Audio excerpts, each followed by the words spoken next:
Welcome to the London Art Fair. This is their 37th year edition. We're going to explore the entire place. Bella, thank you so much for taking the time to have a quick conversation with us. And you run this gallery, which is really, really cool. We want to ask you a question about how new artists can make a start to sort of like make their way into a gallery. Any advice you'd give? For starters, I completely connect. I think it's like the hardest thing in the world. You kind of finish art school and you get dropped off into this big ocean and have no idea who to trust or what to do. So completely resonate. I think the biggest thing is to just keep making, make portfolios of your work, put prices on them, go to gallery shows, talk to people, build up your network. I think that's the most important thing. It's about the networks, isn't it? It's about attending the events. It's about making those connections. Get a business card, make your own business card, spread them around. That's the sort of thing you need to do, isn't it? Each year, the London Art Fair partners with a museum. This year is the Sainsbury Centre, in which they're hosting works by Francis Bacon and Pablo Picasso. Let's explore the works they have to offer and see how incredible this art fair really is. You are director of the Sainsbury Centre, which here today is showcasing works from Francis Bacon, Pablo Picasso, and you're doing such an interesting work about becoming an artwork yourself, in which I have actually filled out one of the cards and have become twat. So I'm really interested in how this works. Can you explain just what the idea behind this is, please? Sure. So we run one of the best art museums in the world, which is located in Norfolk, and it's an incredible collection housed in a Norman Foster building. And over the last 4 years, we've been on quite a radical mission to try and shake up how people experience art within a museum environment. That's fantastic, I love that. How are you finding it here at the London Art Fair, presenting all these incredible works? So here, as you can see, we've got the glass case, where you get inside the glass case and become the work of art, and then the art is X case looking at you. And as soon as you do that, you flip the agency, you become objectified, and you feel what it's like to actually reverse it. And I don't know what you felt when you got inside the case. I haven't quite been in yet. Okay, let's get in. I don't know if we can freestyle it. Yeah, fantastic. But we can get in. But when you come inside, the sound insulates and you feel a bit trapped. And then just look at the eyes looking at you when you're inside and see what you're feeling. I am the object. You are the object. I am twat.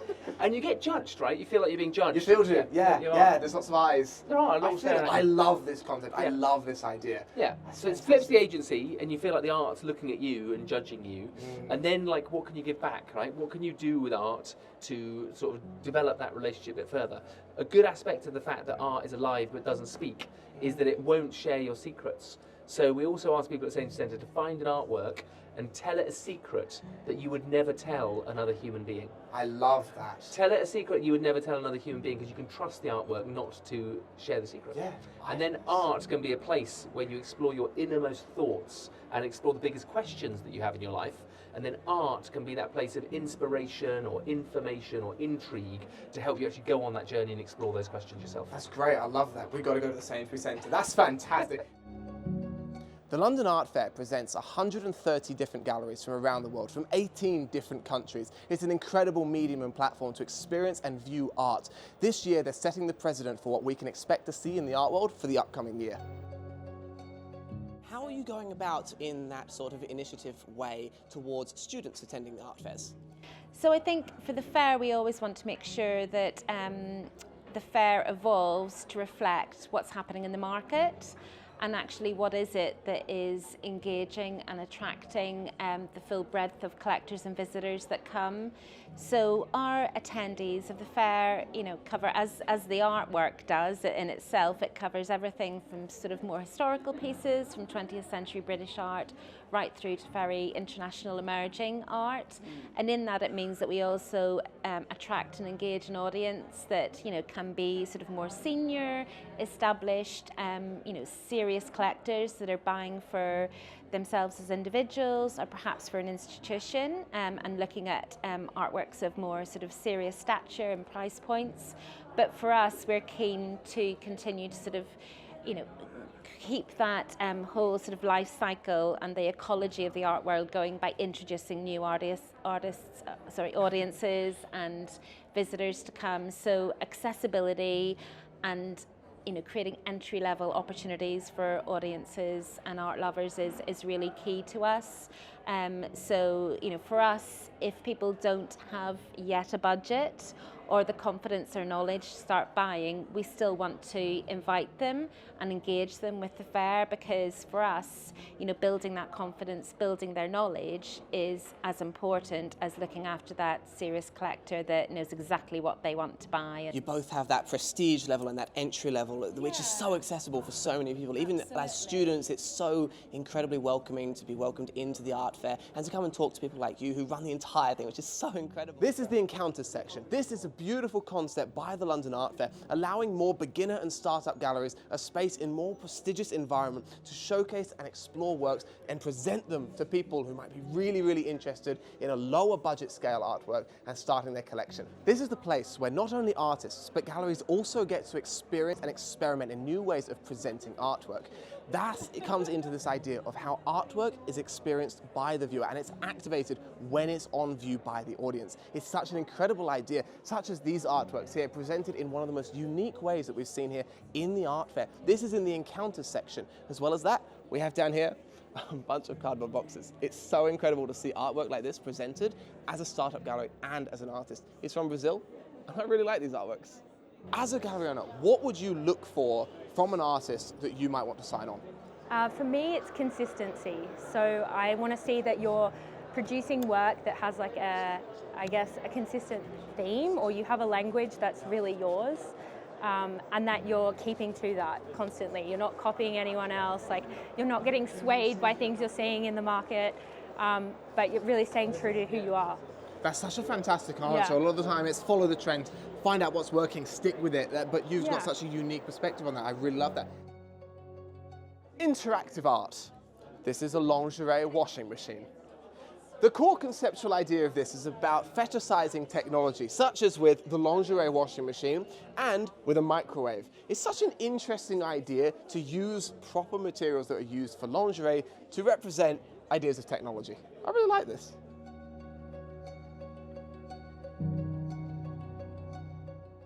How would you say people currently experience art within a museum environment?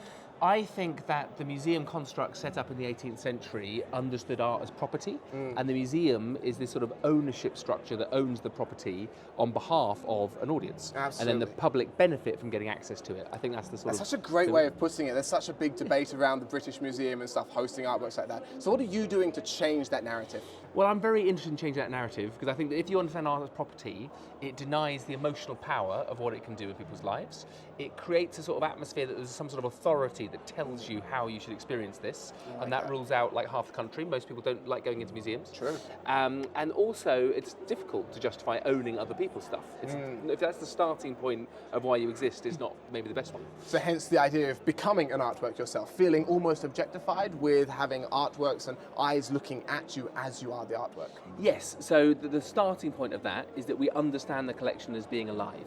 That great artists have an ability to channel the sort of raw energy of what it means to be human, and in the case of visual arts, physically manifest that into something. Okay. And at that moment, this anima actually exists within the work, and so we ask people to meet art much more like they might another person than they would in an animate object. So humanizing the artworks that are just on display for people to eyeball and like and just look at and think they're just there. Yeah, like humanized as in like the artwork isn't human, it's like it doesn't run around, doesn't chat, but it is of humans, right? Yeah, just it has like the power. yeah. So it absolutely has the emotional power. Like great art speaks to people and creates that emotional relationship because of that's what it is. It's actually a materialization of some of the most interesting individuals, movements and cultures that have ever existed on the planet. So if you can get people to do that, form a different type of relationship, then you can really go on the way to helping people. That's fantastic.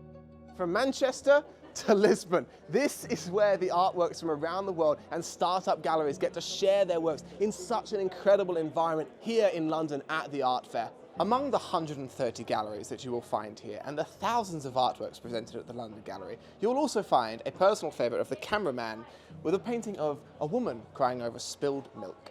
With David Hockney to my right and L.S. Lowry to my left, the London Art Fair is also a place to experience such prestigious artists and artworks that are just in an environment you wouldn't really expect to see them. But I love being able to see them and I love being able to experience them in such an incredible environment, surrounded by so many other artists and their galleries. You mentioned about people attending the art fairs. What about exhibiting? How would somebody start to exhibit at a fair like this? Yes, so we we are sitting in the VIP lounge at the minute, which, yeah, congratulations, you made it, which overlooks our Encounters section of the fair. So Encounters is a section that we established probably coming up to 20 years ago, and we wanted to create a space in the fair that we as a business created a structure whereby the stands in this section cost probably 75% less than a stand in the main fair, because probably the most major barrier for a young gallery to exhibit in an art fair is the cost of doing so. You know, fairs are a costly business.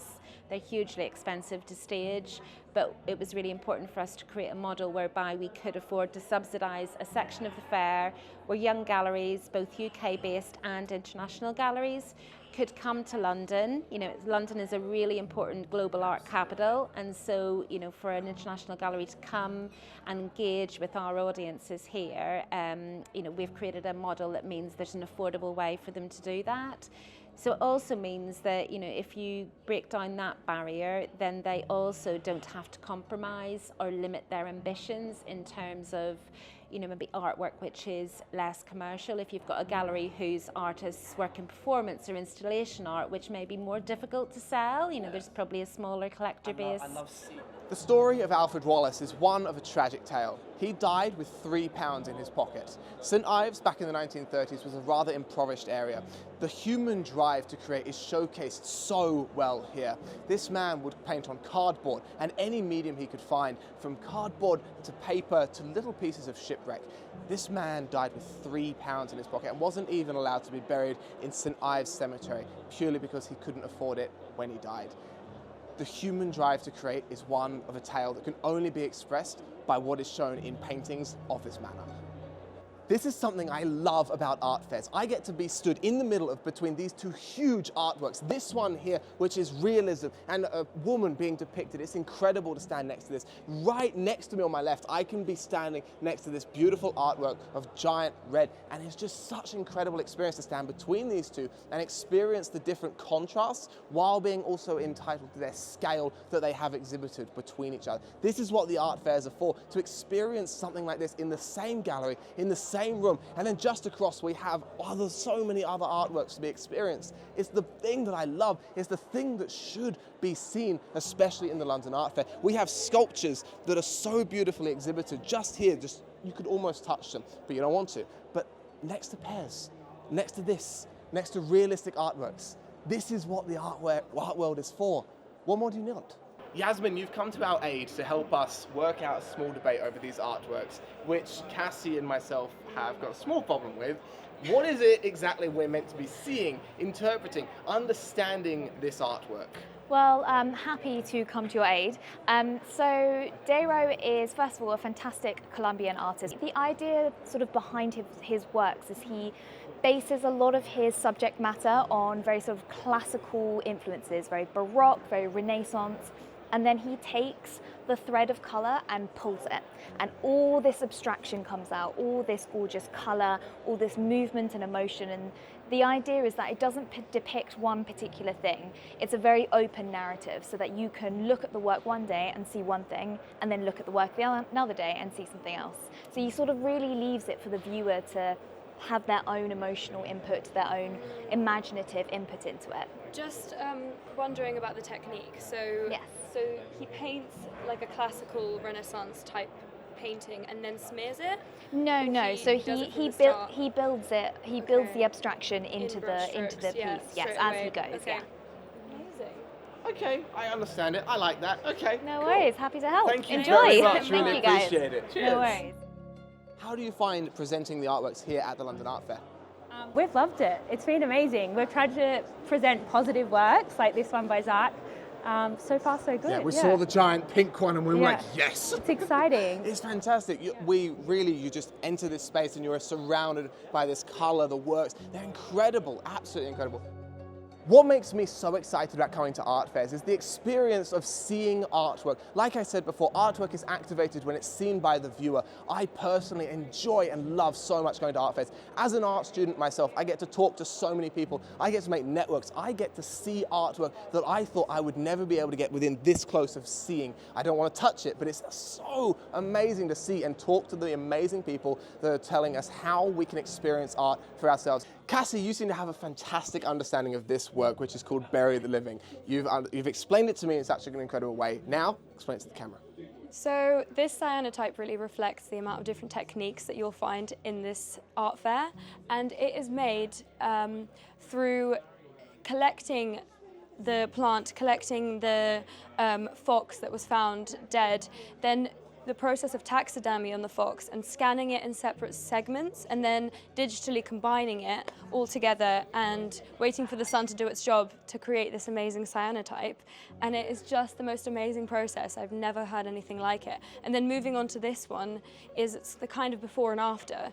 This is the same fox but decomposed and its bones used in the same manner to create scans and digitally combine it to create this amazing piece. Such an incredible idea to be able to do that with cyanotype and with the different scans. You can see the different combination of the two. You've got the skull, you've got the bones, the rest of it's all sort of like stitched together. Such a cool idea. It's amazing. And I've never seen a cyanotype in so many different colours, like it's always blue and white, but this was such an experimental thing. The artist told me that she uses turmeric and different coffee grounds and things to experiment with the colour, which is really original. Such a fantastic idea. I love it. What do you think about large-scale works being presented? Okay, this is a hard one. As a gallerist, large-scale works are really hard. I'm not going to lie, I'll be really honest with you. But they capture that attention. But they have the wow. Yeah. They really do have the wow. And they invite you into your little world, which is really important. But equally small-scale works do exactly the same thing. Well, I think you've done a fantastic job at curating this, and thank you so much for taking time to have a quick conversation with us, and I wish you the best of luck for the rest of the evening. Thank you. Thank you so much.